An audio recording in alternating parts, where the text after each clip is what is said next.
Hello friends, आपका दोबारा बहुत बहुत स्वागत है हमारे चैनल मिशन नौकरी में। फ्रेंड्स, आप सब के लिए बहुत ही समय बड़ा दुखदाई हो रहा होगा और दिक्कत काफ़ी हो रही होगी। लॉकडाउन का समय चल रहा है फ्रेंड्स, और हम मिशन नौकरी आपके लिए दोबारा हाजिर हुए हैं दोस्तों, क्योंकि इस लॉकडाउन पीरियड में दोस्तों इतनी ड्यूटी करनी पड़ी कि शायद जो है बिल्कुल टाइम ही नहीं मिल पाया आप लोग के लिए।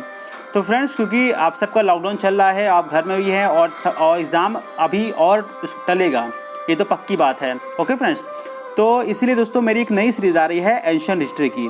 आरआरबी एनटीपीसी के जो पार्ट्स बचे हुए थे कोशिश करेंगे वो भी हम सब कंप्लीट करा दें। तो फ्रेंड्स, एंशिएंट हिस्ट्री भी हम ला रहे हैं, जैसा हमने आपके लिए लाया है बहुत पहले से। सारे टॉपिक बहुत अच्छी तरह से पढ़ाए हैं आपको, और बहुत लोगों ने, हज़ारों लोगों ने मेरी वीडियोस की तारीफ़ करी है, हमसे पीडीएफ ले गए हैं। आपका बहुत बहुत शुक्रिया दोस्तों, आप हमारा साथ दिया, और हम आपके लिए वीडियो बनाए हैं, आपके लिए चैनल बनाए हैं, और आपको अच्छा लग रहा है तो बहुत अच्छी बात है। तो इसी क्रम में दोस्तों हमारा जो अगली सीरीज़ रहेगी वो रहेगी एंशिएंट हिस्ट्री, जिसमें हम स्टार्ट करेंगे दोस्तों प्री हिस्ट्री से, और बिल्कुल बेसिक भाषा में, बिल्कुल आराम से।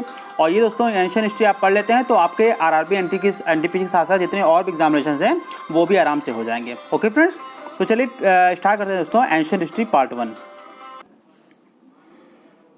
फ्रेंड्स, आपका बहुत बहुत शुक्रिया है कि आप मेरे वीडियोस को देख रहे हैं, आपको पसंद आ रहा है। दोस्तों, आपका सिलेक्शन हो जाए, यही हम चाहते हैं। और फ्रेंड्स, लगभग सारा सिलेबस मेरा कंप्लीट है, जो जो बचे हुई चीज़ें हैं वो भी हम कंप्लीट करा देंगे। और आपके लिए अब मैं टाइम निकालने को अब काफ़ी फुर्सत हो गई है, तो अब आपके लिए टाइम हम निकाल सकते हैं। आपके लिए भी टेस्ट सीरीज़ वगैरह भी आपके लिए लेते आएंगे। फ्रेंड्स, आपसे माफ़ी मांगना चाहता हूँ कि जो है बहुत दिन से वीडियो नहीं आ पाया, आप सब शायद निराश भी होंगे, लेकिन मुझे माफ़ कर दीजिए, क्योंकि आपको क्या बताएं, बहुत ज़्यादा बिजी रहते हैं। तो फ्रेंड देखिए, इसमें जो हम लोग को पढ़ाना है आपको वो है प्री हिस्ट्री, जो हम इस टॉपिक में पढ़ा देंगे आपको। फिर हड़प्पा सिविलाइजेशन, वैदिक एज, फिर जनपद महाजनपद, और उसके बाद मौर्यन एम्पायर, फिर पोस्ट मौर्य के बाद क्या क्या चीज़ें हुई, गुप्ता एम्पायर, और गुप्ता के बाद क्या क्या चीज़ें हुई, और 750 से 1200 AD तक जो पूरी इंसिडेंट्स हुए वो सब हम आपको पढ़ा देंगे। तो फ्रेंड्स, स्टार्ट करेंगे बिल्कुल बेसिक से, प्री हिस्ट्री से। देखिए दोस्तों, प्री हिस्ट्री पीरियड होता क्या है। प्री हिस्ट्री पीरियड वो पीरियड होता है जिसमें कोई भी रिटर्न रिकॉर्ड नहीं होता है, कोई भी रिटर्न रिकॉर्ड नहीं है। हमें उस एज के बारे में, कि जैसे कि वेदा बाद में आए, खुद लिखित रिकॉर्ड आए, या फिर कई मतलब बाहर से यात्री आए जिन्होंने अपनी किताबों में लिखा, या पत्थरों पे कुछ लिखा गया, ये सब कुछ नहीं था। प्री हिस्ट्री मतलब कोई भी रिटर्न रिकॉर्ड ना हो। ये दोस्तों जो इस हिस्ट्री के बारे में जो भी चीज़ें हमें पता चली है वो आर्कियोलॉजिकल एक्सकवेशन से पता चली है, मतलब कि खुदाई करके जो है, जो लोग जो है आर्कियोलॉजी वगैरह जो पाए हैं वो सब चीज़ें खुदाई करके ही पाई गई है। दोस्तों, प्री हिस्ट्री पीरियड को स्टोन एज भी कहते हैं, क्योंकि इस पीरियड में जो ह्यूमन्स रहते थे वो स्टोन का यूज़ किया करते थे। ओके फ्रेंड्स, दोस्तों जो पूरा स्टोन एज है, मतलब प्री हिस्ट्री पीरियड है, उसको 3 भागों में डिवाइड किया जाता है। एक है ओल्ड स्टोन एज, एक है मिडिल स्टोन एज, और एक है न्यू स्टोन एज। दोस्तों, ओल्ड स्टोन एज को हम पैलियोलिथिक एज भी कहते हैं, मिडिल स्टोन एज को हम लोग मीसोलिथिक एज भी कहते हैं, और न्यू स्टोन एज को हम लोग न्यूलिथिक एज भी कहते हैं। दोस्तों, ये सब आपने सुना होगा, लेकिन बहुत कन्फ्यूजन नहीं होगी। आज बिल्कुल बेसिक से हम लोग स्टार्ट कर लेंगे। बात करते हैं पैलियोलिथिक एज। दोस्तों, जो माना जाता है ये 5 लाख BC से 10,000 BC के बीच का जो पीरियड रहा है वो पैलियोलिथिक एज में आता है। ओके फ्रेंड्स, दोस्तों ये पीरियड जो है बिलोंग करता है प्लीस्टोसीन एज को। प्लीस्टोसीन एज वो एज थी जिसमें हमारा पूरा जो अर्थ का सरफेस है वो पूरी तरह से बर्फ़ से ढका हुआ था। ओके फ्रेंड्स, और जो दोस्तों इसमें जो स्टोन के जो टूल्स पाए जाते हैं वो नॉर्मली चॉपिंग नेचर के हैं। ओके फ्रेंड्स, चॉपिंग नेचर समझते हैं आप लोग का, मतलब कि जिसे किसी को काटा जाए या हमला किया जाए, तो ऐसे जो है स्टोन एज जो है उस समय मिला करते थे। दोस्तों, जो पैलियोलिथिक एज की जो साइट्स मिली हैं, साइट्स मतलब ये होता है कि कहाँ कहाँ ऐसे चीज़ें मिली हैं जो पैलियोलिथिक एज से संबंधित रही हैं।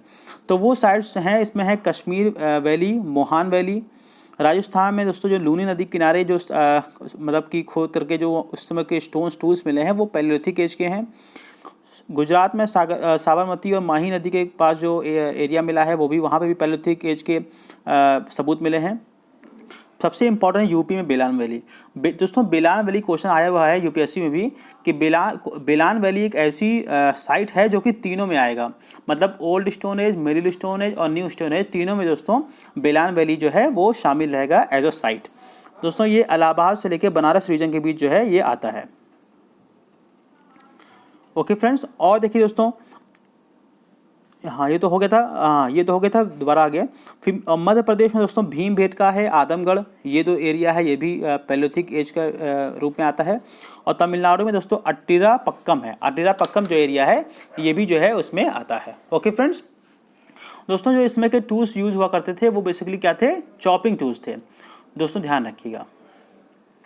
कुछ और भी एरिया है जैसे कि आसाम में जो है नी, आसाम में, और जो मेघालय की जो गारो हिल्स है, मेघालय की जो गारो हिल्स है वहाँ पे भी कुछ सबूत जो है पैलियोलिथिक एज के हम लोग को मिलते हैं।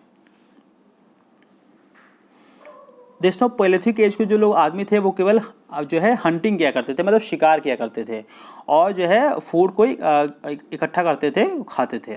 और ये जो लोग थे ये नोमैडिक लाइफ थे, मतलब कि एक जगह रहते थे, फिर वहाँ पर मतलब ख़त्म हो जाता था, फिर एक जगह से दूसरी जगह जाते थे अपने शिकार के चक्कर में।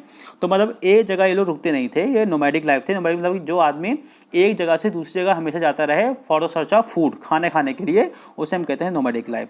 तो बेसिकली ये तो क्या थे, हंटर्स थे, जानवरों को काट पीट के जो है उनको खाया करते थे। जैसे ये देखिए पैलियोलिथिक एज, जिसे बोलते हैं ओल्ड स्टोन एज। दोस्तों उसके बाद आता है मीसोलिथिक एज। मीसोलिथिक एज जो स्टार्ट हुआ है अराउंड 10,000 BC से लेके 8,000 BC जो एज है वो मीसोलिथिक एज में आता है। दोस्तों मैं बताया था कि जो पहले अर्थ का सरफेस था वो पूरा बर्फ़ से ढका हुआ था। अब इस एज में क्या होता है, टेम्परेचर राइज होता है। जब टेम्परेचर राइज होता है दोस्तों तो बर्फ़ जो है वो पानी जो है बन जाता है। और जब पानी बन जाता है तो उसमें काफ़ी चीज़ें चेंज होती हैं।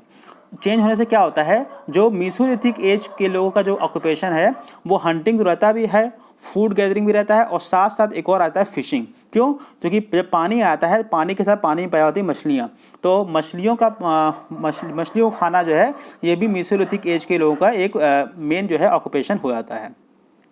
दोस्तों इसका नाम मीसोलिथिक इसलिए भी पड़ा क्योंकि जो इसमें टूल्स यूज़ हुआ करते थे वो माइक्रोलिथिक थे, मतलब कि छोटे छोटे स्टोन के जो टूल्स हैं वो इसमें यूज़ होते थे। माइक्रोलिथिक मतलब कि छोटे स्टोन के टूल्स जो है इसमें यूज़ होते थे। क्यों? क्योंकि अगर आपको मछली मारना है तो तीर का इस्तेमाल करना पड़ेगा, और उसके जो आगे का जो हिस्सा होता है वो बहुत छोटा होता था।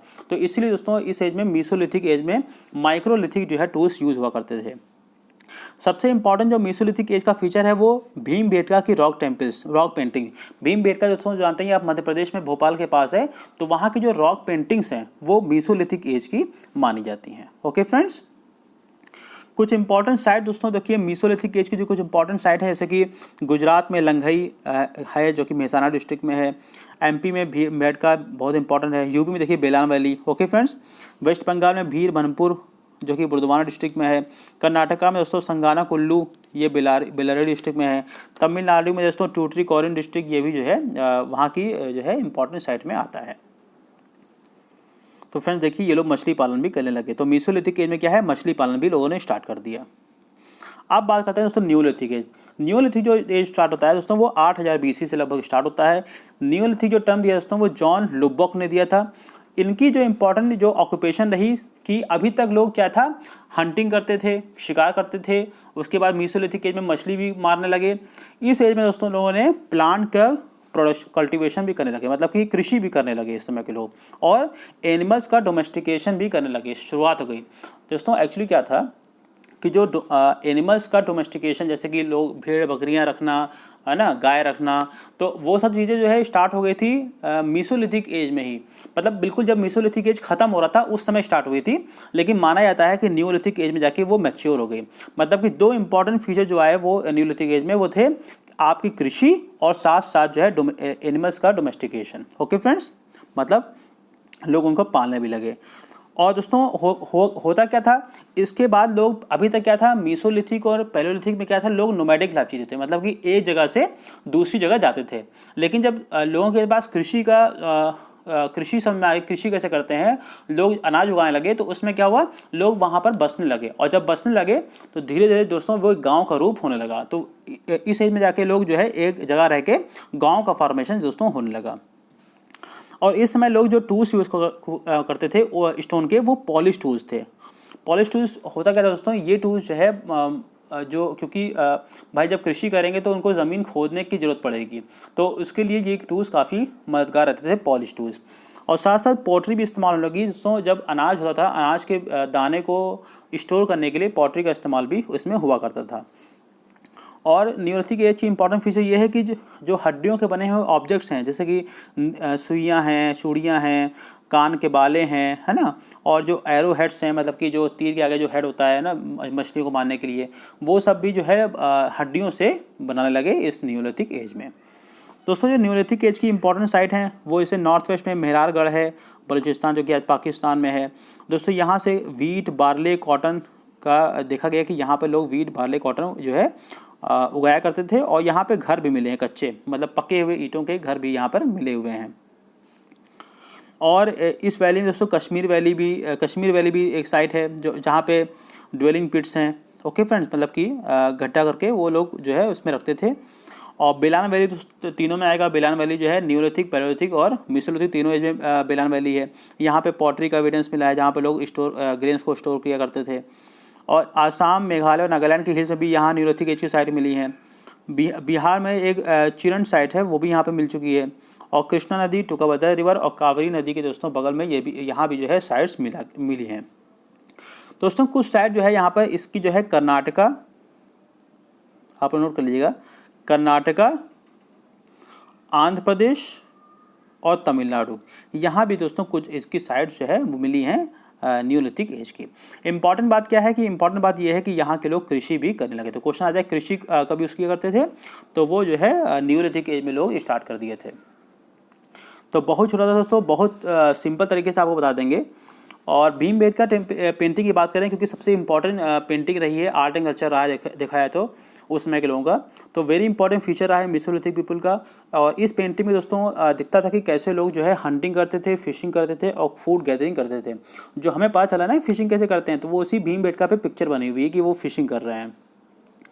और कुछ सोशल सामाजिक जो कार्य है वो भी इस भीमबेटका पेंटिंग में हमें शो होता है, जैसे कि चाइल्ड बर्थ, बच्चों का पालन, और ब्यूरियल सेरेमनी में कैसे मतलब कि लोगों को दफनाया जा रहा है, ये भी वहाँ पर शो मतलब पेंटिंग में शो हुआ करता था।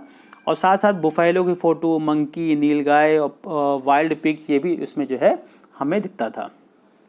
और ये भी दिखता था दोस्तों कि जो पेंटिंग में दिख रहा है कि जो लोग हैं वो ग्रुप में हैं, मतलब कि लोग ग्रुप में जाते थे, ग्रुप में शिकार करते थे, तो काफ़ी स्टेबल थे। पैलेलिथिक में ऐसा नहीं था, पैलेलिथिक में अलग अलग दिखते थे, लेकिन इस यहाँ पर ग्रुप में थे, मतलब कि एक उनका समझ लो ग्रुप था, कबीला था।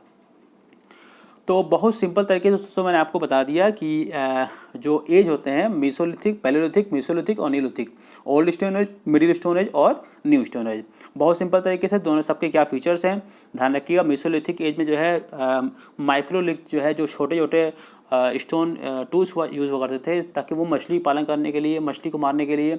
और न्यूलिथिक में दोस्तों हम लोग कृषि करना भी जान गए और साथ साथ एनिमल को पालना भी सीख गए। ओके फ्रेंड्स, तो ओके फ्रेंड्स, थैंक यू, बहुत बहुत शुक्रिया। बहुत छोटा चैप्टर था जिसमें हमने आपको बताया प्री हिस्ट्री पीरियड। इसके बाद दोस्तों हम आपको बता देंगे Harappan culture. Okay friends, thank you.